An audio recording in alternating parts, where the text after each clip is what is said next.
오늘 우리가 함께 묵상할 하나님의 말씀은 창세기 21장에 기록된 말씀입니다. 아브라함의 가정에 일어난 일련의 사건들을 통해서 하나님의 은혜를 또 살펴보도록 할 터인데요. 창세기 21장에 있는 말씀을 제가 한번 읽어보겠습니다.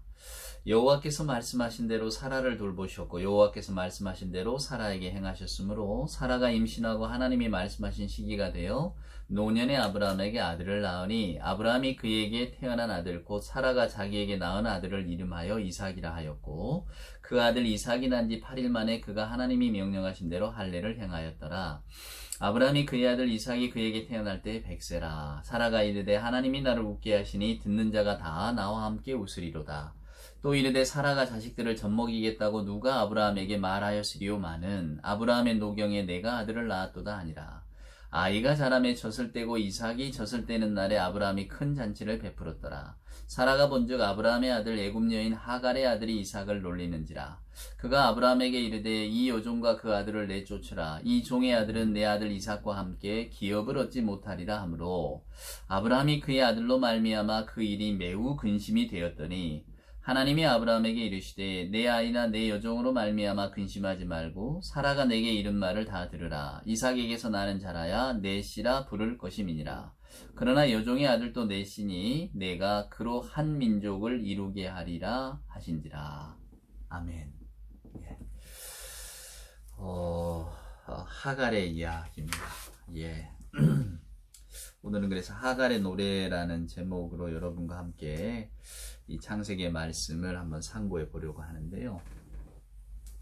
75세 아브라함이 하나님의 부르심을 받고 본토, 친척, 아비 이 집을 떠납니다. 그러니까 옛적의 세계, 지금도 마찬가지입니다만은 옛적의 세계, 고대 세계에서 태어난 곳, 살고 있는 땅, 아버지 집을 떠난다는 것 자체가 위험한 길로 뛰어드는 겁니다. 예. 그렇지만 익숙한 세계를 떠나서 낯선 세계에 직면하는 것이 결국은 아브라함의 새로운 신앙을 위해서 꼭 필요한 일 아니었겠습니까? 우리도 마찬가지죠. 어느 한 곳에 이렇게 머물러 있기보다는 새로운 상황 또 새로운 환경에 직면했을 때 우리가 또 새로운 어떤 그 신앙적인 경험도 하게 되지 않습니까?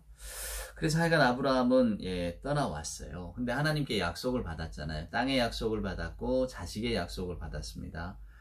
너로 말미암아 수많은 민족이 복을 받을 것이고 너는 복의 근원이 될 것이라. 또 너에게서 수많은 하늘의 별과 같이 셀 수 없이 많은 민족이 태어나게 될 것이다. 자, 아브라함이 약속을 받았습니다.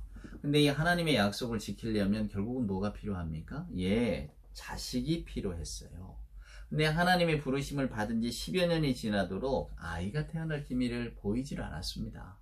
그래서 여러분 어떡합니까? 하나님은 자꾸 나타나셔서 아브라함에게 자식이 있을 거야 이렇게 이야기를 했지만은 그 10여 년이라고 하는 세월이 아브라함과 또한 그의 아내 사라에게 준 어떤 그 중압감은 말할 수 없을 겁니다. 그들이 20대였거나 30대였거나 젊었다면은 이런 중압감이 좀 덜할 텐데 이미 아브라함이 하나님의 부르심을 받고 떠나올 때가 75세 아닙니까? 자, 10년이 흘렀습니다. 85세가 됐습니다. 이제 더 이상 사람의 소망이 끊어진 그 순간 어떻게 하겠습니까?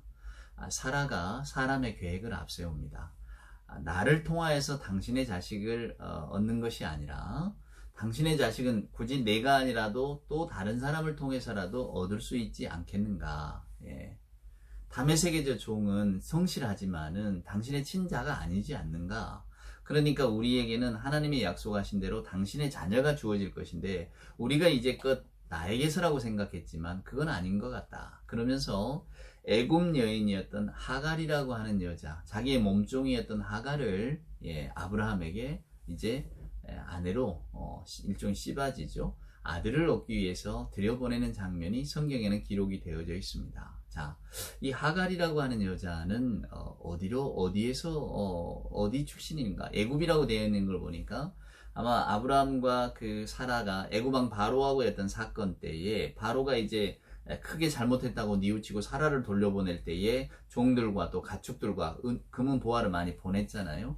아마 그때 따라온 여자가 아니었겠는가 우리는 상상을 합니다. 하여간 이 하갈이라고 하는 여자, 저는 성경에서 가장 많이 마음이 간달까요? 예, 마음이 좀 짠해지는 여자가 이 하갈입니다. 근데 이 하갈은 우리가 성경을 읽어보면 정말 놀라우신 하나님의 은혜를 또 저와 여러분에게 들려주는 여인이 있죠. 여러분 성경에서 최초에 하나님은 어떤 분이신가라고 하는 고백을 한 사람이 누군 줄 아십니까? 우리는 뭐 아브라함이거나 혹은 노아이거나 뭐 아담과 하와는 아닐까 막 이렇게 생각하지만은 아니에요. 최초로 하나님이 어떤 분이다라고 고백한 사람이 바로 하갈입니다.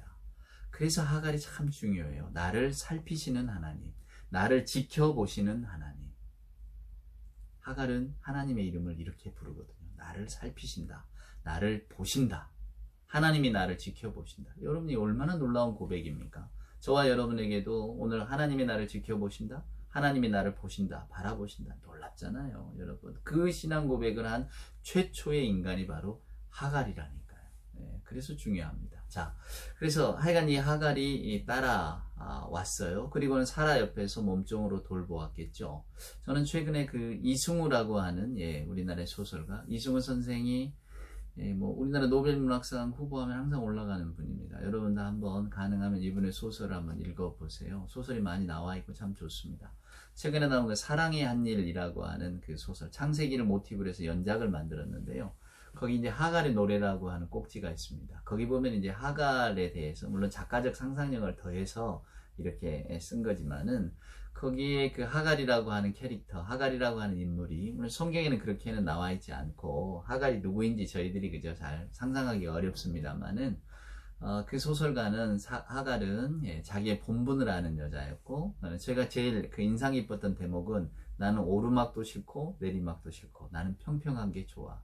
그러니까 하갈은 자기의 처지를 잘 알고 있던 여자였다는 거죠. 그러니까 오늘 사라가 주동이 되잖아, 이 일이. 하갈이 주동이 아니고 또 아브라함이 뭐 유욕에 불타서 사라의 몸종인 하갈을 탐했다 이런 게 아니잖아요. 오직 사라가 주도한 일입니다. 사라가 하갈에게 우리 주인 나는 늙었고 나는 이제 그 수태의 소망이 없으니 네가 내 주인에게 가서 그 씨를 받아서 아이를 생산했으면 좋겠다 이런 요구를 했겠죠. 하갈 입장에서 보면 얼마나 두렵겠습니까? 여러분 하갈도 말입니다. 이렇게 그냥 뭐 시집가고 싶은 생각 왜 없었겠어요? 그러니까 그 주인 마님의 그런 제안이 굉장히 불편했을 수 있습니다. 그렇지만 순종하는 거죠. 그 고대에는 여러분 뭐 함무라비 법전이나 뭐 누지문서 같은 걸 보면 수메르 누지문서 보면 이렇게 주인이 생산이 안 되면 그 여종들을 이렇게 많이 취해 그게 일반적인 관습이었어요. 이게 사라가 그냥 번뜩이는 생각을 가지고 한 게 아니라 자식이 없으면 그렇게라도 대를 이으니까 우리도 그렇게 대를 이어야 되겠다 이렇게 생각한 겁니다. 아브라함도 그때 당시에 관습을 잘 알고 있었기 때문에 아마 사라가 이렇게 요구하고 또 그렇게 하자고 했을 때 그렇게 크게 뭐 거부감 없이 따라간 것을 우리는 상상해 볼 수가 있죠. 그래서 결국은 하갈이라고 하는 이 여자가 자기의 어떤 소망, 그냥 한 가정, 또 한 남자를 만나서 이렇게 그냥 평범하게 살고 싶은, 오르막도 내리막도 싫고 그냥 평평한 게 좋아했던 이 여자의 인생이 달라지는 거죠. 그리고는 이제 아브라함과 함께 동침을 하고 이제 자녀를 낳게 됩니다. 여러분, 제가 한나라는 이름의 의미라고 하는 창세기 16장을 통해서 하갈이 그때 임신하고 난 이후의 이야기를 한번 들려드린 적이 있습니다. 자, 임신을 했어요. 그랬더니 이제 사라의 마음이 불편해지는 겁니다. 저는 성경이 왜 사라를 이렇게 어쩌면 조금 이렇게 시기 질투가 있는 여자로 그려놨을까를 생각해 봅니다. 물론 의도를 가지고 사라를 폄하하려고 하는 것은 아니었겠죠. 그러나 사라의 모습을 보면서 가장 보편적인 사람의 감정을 봅니다. 그것은 뭡니까? 내가 이것이 필요해서 이것을 했지만은 그러나 막상 그런 일들이 현실로 다가오니까 이제 자기가 가지지 못한 것에 대한 어떤 그 갈망과 또한 그 어떤 아쉬움 또 어떤 내가 이루지 못한 것들이 일종의 분노로 작용을 하는 겁니다. 시기 질투가 있는 거죠. 제가 그 심리학을 공부하면서 느꼈던 것 중에 하나가 인간의 가장 깊은 감정이 시기랍니다. 그러니까 우리는 모두가 다 시기하고 질투하는 마음이 있죠. 근데 이 마음들이 드러난다면 너무 창피하잖아요, 여러분. 아, 내가 시기하는 인간이야? 내가 질투하는 인간이야? 아, 난 그런 인간은 아니야. 나는 교양 있는 인간이고, 나는 그래도 인간성이 괜찮은 사람이야. 우리는 다들 이렇게 우리 스스로를 여기기 때문에 이 시기 질투의 감정들이 밑바닥으로 가라앉는 겁니다. 그러나 가장 인간의 근본적인 마음에는 이 시기 질투가 있다는 거예요. 그래서 이 감정이 무서운 감정이 되는 겁니다. 사람의 인생을 뒤흔드는 감정이 되는 거예요. 가장 밑바닥에 있기 때문에. 살아도 오늘 그런 감정에 직면하게 되는 겁니다. 분명히 내 주인의 아이를 잉태했다, 내 남편의 아이를 잉태했다, 좋은 이야기입니다. 예, 그리고 그게 뭐 가정의 복이죠. 그리고 그걸 누가 했습니까? 자기가 주동했잖아요. 그런데 막상 그 일이 일어나고 하갈이 임신을 하니까 이제 마음이 불편해지는 겁니다. 성경은 이제 뭐 하갈이 좀 이렇게 뭐랄까요, 사라를 좀 홀대했다, 종의 신분인 걸 잊어버리고 그냥 좀 이렇게 뭐 거만한 짓을 띄었다, 뭐 이렇게도 기록이 되어져 있습니다만은 정말로 그 둘 사이에 무슨 일이 있었을까 우리는 잘 알 수는 없습니다. 그러나 하여간 뭐 우리가 뭐 종이고 또 주인이고 또 하갈이라고 하는 여자가 애굽 여자잖아요, 여러분. 이게 보면 그 삼중 차별 구조를 갖고 있어요. 하갈 여자죠, 종이죠, 또 더군다나 애굽 여자입니다. 예, 아브라함과 같은 족속의 여자가 아니잖아요. 그러니까 충분히 그가 그 아브라함의 가정 내에서 가질 수 있는 어떤 포지션이라고 하는 것은 아주 밑바닥입니다. 근데 그가 아무리 주인의 아이를 이렇게 가졌다고 해서 주인을 멸시했겠습니까? 사라 눈에 그렇게 비춰진 거죠. 그래서 이 시기 질투 감정이 무서운 겁니다.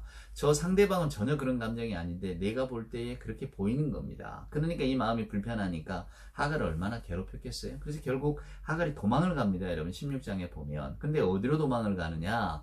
하갈이 도망가는 곳이 수르라고 하는 곳입니다. 거기 이제 셈가에서 여호와의 천사를 만나잖아요. 하나님의 천사가 묻습니다. 너는 사라의 종 하갈아, 내가 어디로 와서 어디로 가는 길이냐? 예, 하갈이 말하는 거야. 나 사라 내 주인의 어떤 그 학대를 피해서 도망쳐서 나오는 길입니다. 근데 저 어디로 갈지는 모르겠어요. 근데 공교롭게도 수르라고 하는 곳이 애굽으로 가는 길목입니다. 그러니까 하갈은 막연하게 나는 내 고향으로 가야지 생각하고 집을 나선 겁니다. 어린 소녀가, 더군다나 임신한 이 소녀가 주인의 집을 떠나서, 그때 당시는 여러분 그 도망간 노예는 잡히면 죽게 돼 있어요. 근데 그 죽기를 각오하고 뛰쳐나왔으니까 얼마나 그 마음이 어려웠겠습니까? 그만큼 그 학대라고 하는 것이 아마도 하갈이 받기에는 너무 강도가 세게 왔겠죠.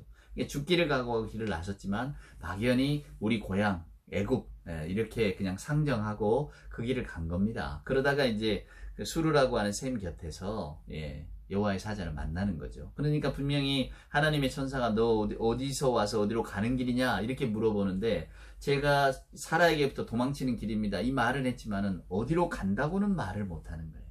그때 천사가 말하는 거죠. 여주인에게로 돌아가라. 돌아가라. 내가 너에게 복을 주리라. 가서 복종하며 살아라 그래요. 처음에는 그 말이 굉장한 어떤 무거움으로 들리지 않습니까?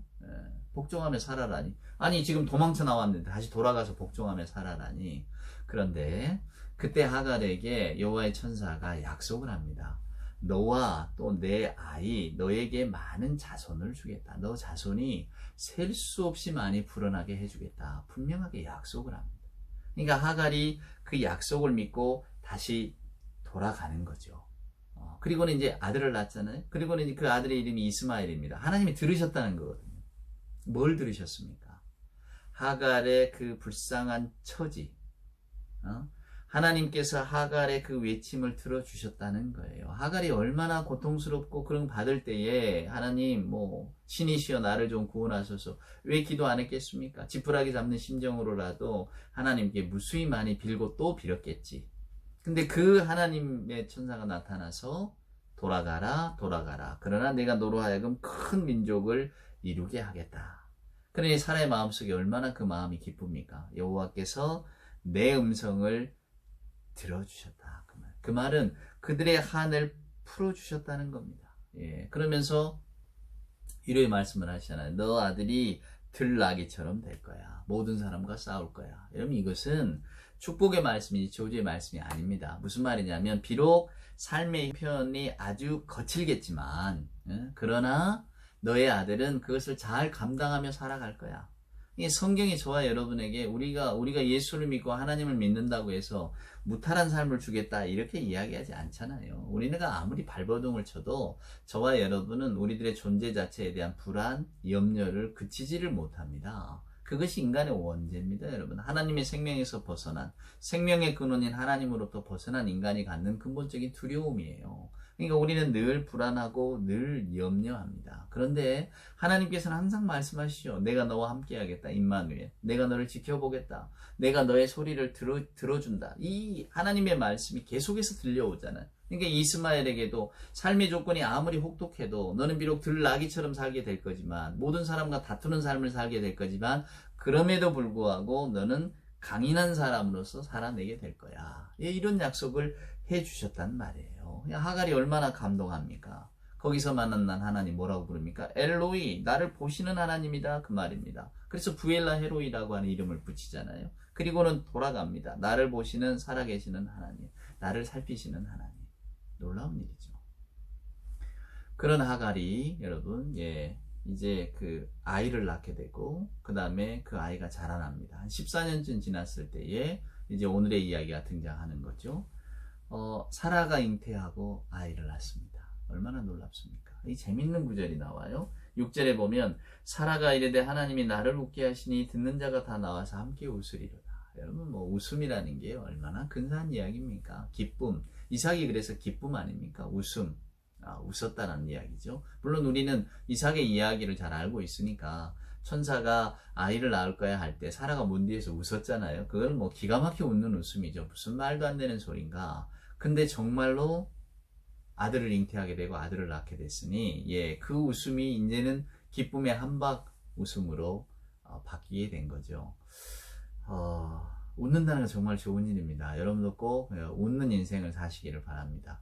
2001년인가요? 그 동아일보 신춘문예에 웃는 귀화라고 하는 시가 당선이 됐어요. 근데 제가 기억하는 그 시의 내용은 이렇습니다. 옛 신라 사람들은 웃는 귀화로 집을 짓고 웃는 집에서 살았나 봅니다. 귀화 하나가 이렇게 처마 밑으로 떨어져서 얼굴 한쪽이 금이 가고 깨졌지만 웃음은 깨지지 않고 나뭇잎 뒤에 숨은 초생달처럼 웃고 있습니다. 왜 여러분 그 수막새 기와라고 해서 신라시대에 이렇게 웃는 기와 보신 기억이 나시죠? 이 시인의 감성이 뛰어난 겁니다. 그걸 보면서 옛 신라 사람들은 웃는 집에서 웃는 기와로 집을 짓고 웃는 집에서 살았나 보다. 그래서 떨어져서 깨졌지만 그 웃는 얼굴이 안 없어졌다. 정말 기가 막힌 시 아닙니까?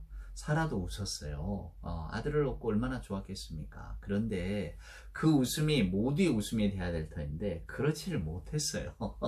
그게 우리가 살아가는 인생의 어떤 단면이겠죠. 세용지마 말입니다. 좋은 일이 꼭 좋은 일로만 귀결되지 않는 누구에게 이 불똥이 튀깁니까? 오늘 이제 그 아이를 낳고 첫 해가 됐답니다. 젖을 뗐을 때니까 젖을 뗄 때가 여러분 언제일까요? 고대 세계는 좀 아이를 오랫동안 키웠다고 하니까 요즘 우리가 돌대라고 상정을 하면 한두 살쯤 됐을 때 아니면 아장아장 걸었을 때 정확한 나이는 잘 모르겠어요. 하여간 이삭이 아주 어렸을 때 젖을 뗄 때가 됐을 때에 사라가 보는 겁니다. 뭘 봅니까? 이스마엘이 벌써 14년 정도 차이가 나잖아요. 이스마엘이 이 이삭을 괴롭히는 거예요. 그때 이제 사라의 마음속에 저 이스마엘과 내 아들 이삭이 이렇게 같은 아버지의 재산을 나누게 해서는 안 되겠다.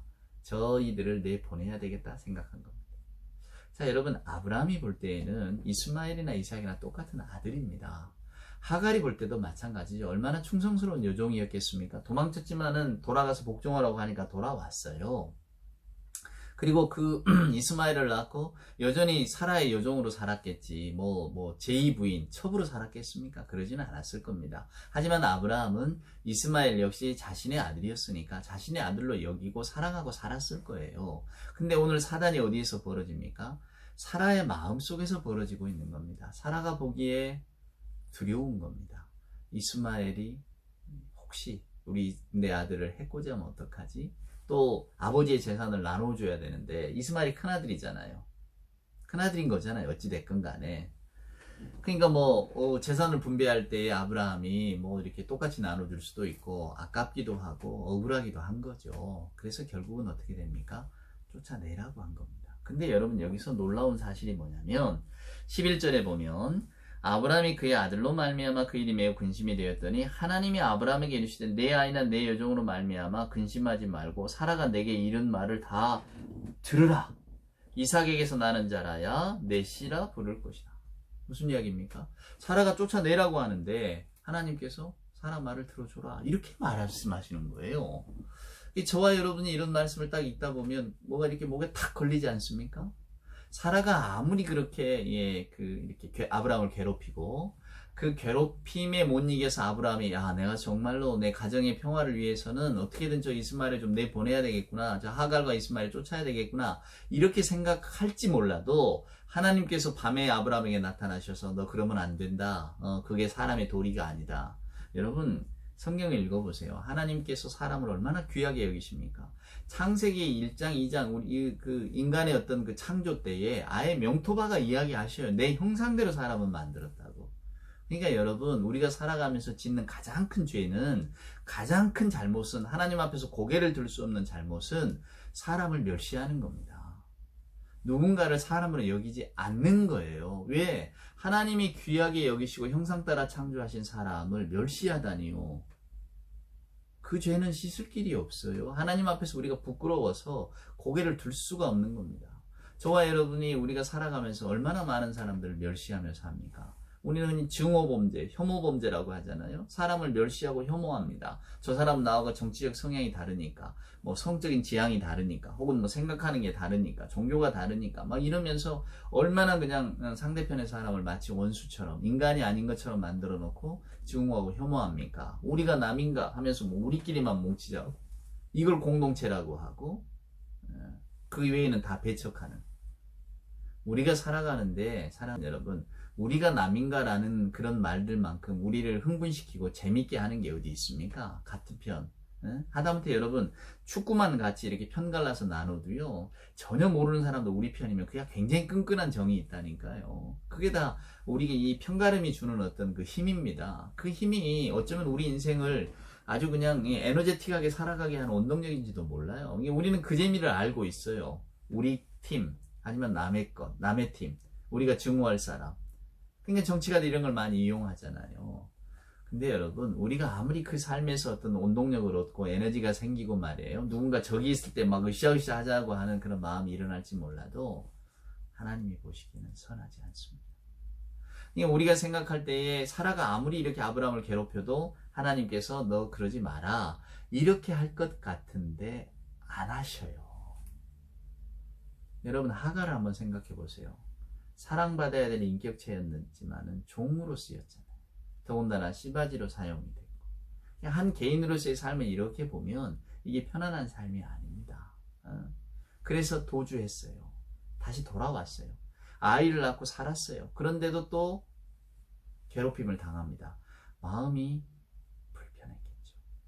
이제 어찌할 바를 몰라. 근데 사라가 계속 괴롭히다가 결국은 쫓아내라고까지 한단 말이에요. 성경을 읽어보면 아브라함이 아침에 일찍이 일어나 떡과 물 한 가죽 부대를 가져다가 하갈의 어깨에 메어주고 그 아이를 데리고 가게 하니 하갈이 나가서 부엘세발 광야에서 방황하더니, 이제는 부엘세바 광야로 가는 겁니다. 수르로 가지도 못해요. 자기 고향 땅도 이제 돌아갈 수가 없어요. 부엘세바 그죠? 예, 전혀 엉뚱한 곳으로 가게 됩니다. 가죽 부대. 성경은 더 처참하게 말해요. 가죽 부대에 물이 떨어진지라 그 자식을 관목 덤불 아래에 두고 이르되 아이가 죽는 것을 참아보지 못하겠다 하고 화살 한바탕 거리 떨어져 마주 앉아 바라보며 소리 내어오니 하나님이 그 어린아이의 소리를 들으셨으므로 하나님의 사자가 하늘로부터 하갈을 불러 이르시되 하갈아 무슨 일이냐, 두려워하지 말라, 하나님이 저기 있는 아이의 소리를 들으셨다. 하나님이 하갈이 그리고 그의 어린 아들이 울부짖는 소리를 들으셨다고 합니다. 들으시는 하나님, 놀라운 하나님 아니십니까? 그러니까 왜 우리가 그 기생충이라는 영화, 너에겐 다 계획이 있구나, 유명해진 말이잖아요. 맞습니다. 감히 뭐 제가 이런 말을 드려 죄송합니다만 우리 하나님께는 다 계획이 있었던 거죠. 우리가 그걸 모르는 거지. 그러니까 아브라함 가정 내에서 또 사라라고 하는 사람됨이 끊임없는 갈등과 어떤 불안 요소를 이렇게 만들어낼 줄 하나님은 아셨기 때문에 아브라함에게 사라의 말을 들어줘라 한 겁니다. 아브라함 몰랐지만 하나님의 말씀을 듣고 비록 그가 사랑했던 아들이었지만 내보냈잖아요. 하갈이 마치 가족부대 한 가지니까 그럼 나가 죽어라는 이야기 아닙니까? 무시무시한 이야기입니다. 근데 아브라함이 하나님의 말씀을 듣고 그렇게 했어요. 자, 하갈과 이스마엘은 모르잖아요. 그러니까 그냥 쫓겨났습니다. 그럼 어떡하겠습니까? 고대 세계의 주인의 명령은 곧 하늘의 명령인데 어떻게 거기다 반발을 하겠어요. 또 거기다 어떻게 뭐랄까요? 이렇게 반항을 해보겠습니까? 앙칼지게 반항도 못하는 거예요. 그냥 쫓겨난 겁니다. 그리고 브엘세바 광야에 가서 이제 우리가 죽겠노라. 가족분의 물은 떨어졌죠. 아이를 이제 이렇게 관목수 그늘에 그 내리쬐는 광야가 얼마나 무섭습니까? 근데 차마 그 아들이 죽어가는 걸 못 보니까 이제 울부짖을 때에 여호와의 사자가 나타나서 하나님께서 너의 그 울부짖음을 들으셨다. 아주 기가 막힌 대목이 나옵니다. 19절에 보면 하나님이 하갈의 눈을 밝히셨으므로 샘물을 보고 가서 가족부대 물을 채우다가 그 아이에게 마시게 하였더라. 원래 여러분 광야는 샘이 있으면 그 표시를 해놓는답니다. 뭐 이렇게 덮어두거나 그냥 물이 마르면 안 되니까 그냥 누가 봐도 금방 알 수 있는 거예요. 근데 하갈은 못 봤어요. 그걸. 왜? 자신의 처지가 절박하잖아요. 지금 자기가 죽을 지경이잖아요. 그러니까 옆에 있는 샘물을 못 본 겁니다. 그냥 물고 있어요. 우리는 여기 죽을 수밖에 없겠다. 근데 하나님의 사자가 나타나서 그의 눈을 밝게 하사 눈을 뜨게 한 거죠. 새로운 안목을 주신 겁니다. 새롭게 보게 된 겁니다. 아, 샘이 여기 있구나. 이제 우리는 살았구나. 하나님께서 우리를 살리려고 하시는구나. 여러분. 그 다음 구절을 보세요. 하나님이 그와 아이와 함께 계시며 그가 장성하여 광야에 거주하며 활 쏘는 자가 되었다. 하나님이 약속하셨잖아요. 하갈에게. 너 아들로 말미암아 큰 민족을 이루게 하겠다. 그 하나님의 약속이 이루어지는 겁니다. 오늘 우리가 하갈의 인생을 통해서 여러분 뭘 봅니까? 하나님께서는 하갈의 눈을 새롭게 열어주셨어요. 샘을 보게 하셨잖아요. 여러분 믿음이라고 하는 것은 신앙이라고 하는 것은 결국은 우리가 하나님을 경험하면서 알게 되는 것들이잖아요. 그 전에 알지 못했던 것, 보지 못했던 것, 또 저와 여러분이 현실 세계를 살아가면서 현실 세계를 살아가기 위한 모든 이성적인 판단과 어떤 지성적인 생각들, 우리가 경험했던 것들, 이런 모든 것들을 뛰어넘는 놀라우신 하나님, 그것 위에 계시는 하나님의 어떤 놀라운 계획과 역사를 보게 될 때에 우리의 믿음 생활, 신앙 생활이 조금은 더 잘하는 것 아니겠습니까? 오늘 하갈의 눈을 이렇게 밝게 뜨게 해서 새로운 안목을 열어주시고 샘을 보게 하셨던 것처럼 하갈에게 살 길을 찾아주시잖아요. 오늘 우리가 이 하갈의 이야기를 읽으면서 저는 문득 그런 생각이 듭니다. 이 하갈이라고 하는 여인의 이야기를 통해서 하나님께서는 저와 여러분에게 뭘 말씀하고 싶으셨을까?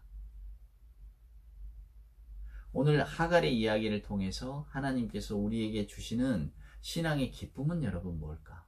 분명히 하나님께서는 나를 살피시는 하나님이라고 하는 신앙 고백을 16장에서 하갈로부터 끌어냈습니다. 하나님께서 너를 지켜보신다. 나를 보시는 살아계시는 하나님. 그런 소망을 가지고 하갈이 주인에게 돌아왔지만 여전히 고통스러운 시간들을 보냈어요. 사라와 하갈 사이의 어떤 긴장, 적대관계에 더 고조됐겠죠. 그리고 하갈은 더 큰 고통을 당합니다. 이삭과 이스마엘 이 상속 때문에 예민해진 사라가 결국은 아브라함에게 이스마엘과 하갈을 내보내라고 이야기를 하잖아요. 고민하다가 아브라함이 그 말을 따랐단 말입니다. 네? 아브라함 심정도 여러분 한번 헤아려 보세요. 얼마나 괴로웠을까? 얼마나 힘들었을까?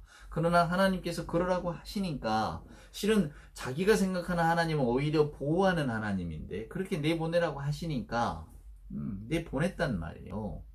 근데 그 하갈이 나가서 결국은 새로운 걸 보게 되잖아요. 눈이 뜨게 되잖아요. 우물을 발견하게 되잖아요. 하나님의 약속이 이루어지는 것을 보게 되잖아요. 그 이후로 하갈의 삶이 어떠했는지 우리는 알 수 없습니다. 그러나 결국은 아브라함 가정에서 추방당한 것 같았지만 그것이 결국은 하갈과 이스마엘에게는 자유와 해방의 날들이 되었다는 겁니다.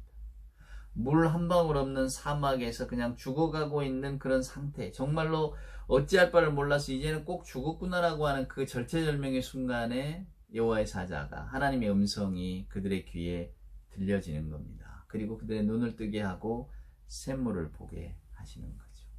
위로하시고 돌보시고 살게 하시는 하나님의 은혜가 여기에서 나타납니다.